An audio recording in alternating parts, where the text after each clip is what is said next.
This video will provide a brief overview of the development of and proposal for the projects in the North Shore School District 2018 Technology Levy.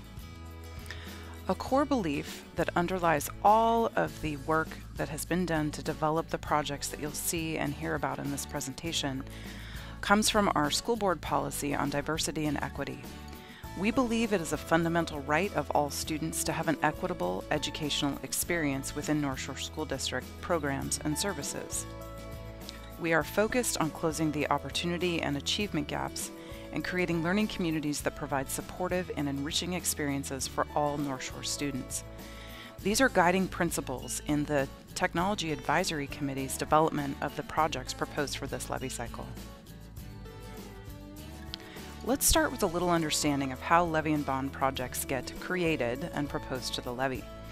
This process begins with some informal data gathering through conversations, communications with principals, with students, with families across the district, and other community stakeholders. We then formalize this data collection by conducting some formal surveys, the main survey being one that is sent to all staff regardless of their job assignment. We couple that survey data with best practices and research, and then start to think about some cost estimates for the things that are being proposed through stakeholder input. The Technology Advisory Committee then takes that information and consolidates it into a package of projects to propose to the school board. The Technology Advisory Committee's charge is to look at a variety of data, information, and research, and think about how technology can impact particularly those learning goals that we hold most dear as our core mission. The TAC's job was to make a recommendation for the 2018 levy in terms of the projects that the school board should support moving forward and to bring to the taxpayers. The Technology Advisory is comprised of a collection of community members, instructional staff, and administrative staff to guarantee and ensure that we represent the voices of all stakeholders. Let's dig a little deeper and look at the review of the data and research and the projects that were recommended by the TAC for the 2018 Technology Levy. One of the first sets of data that the TAC looked at was the levy planning survey that was distributed to all staff members regardless of their job assignment. This survey included questions about perceptions related to the success of previous levy projects, as well as open-ended questions asking folks to give their input on potential new projects. The results of this particular survey were significant because of the high response rate, including a 40% teacher participation rate, which might on the face of it seem low, but that's very, very good for past surveys in terms of teacher participation in particular. We also had participation from principals, teacher librarians, and we had good representation from all schools.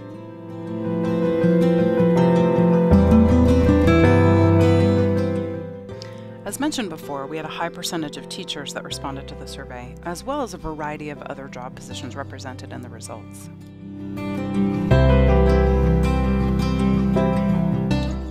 Among the questions asked about potential new projects and new capacity was a question about the saturation of student computing devices across the district. In summary, almost 90% of our respondents either supported or strongly supported the idea of increasing the number of computing devices for students to get us to a 1-to-1 student-to-device computing ratio across the district. In addition to looking at internal survey data, it was important for the Technology Advisory Committee to also review external sources of research and data, such as the Partnership for 21st Century Skills Roadmap to 21st Century Learning Environments document, the 2017 Horizon Report, which talks about emerging trends in educational technology, tried and true resources like Project Red's Revolutionizing Education Through Technology paper on one-to-one implementations, and also the National Department of Education's information in the Educational Technology Plan for districts around the country.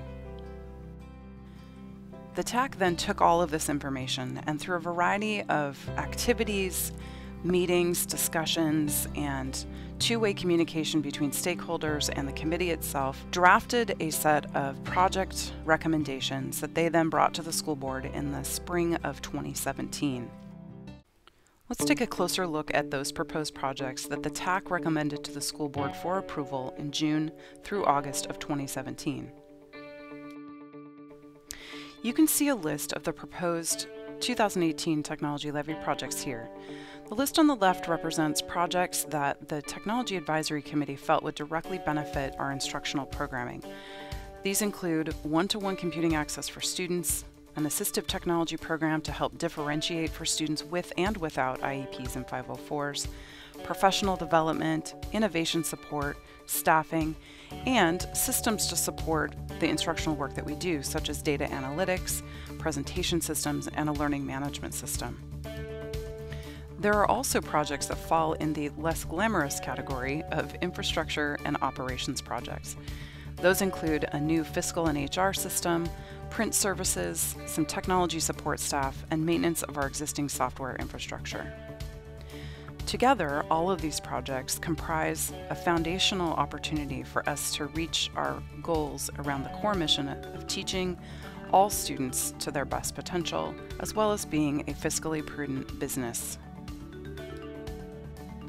Next steps include, of course, getting out the vote on February 13th, 2018. Then we'll move on to creating implementation teams who can help with ensuring that we have a successful implementation that reflects the needs and input of all stakeholders, including community members and families.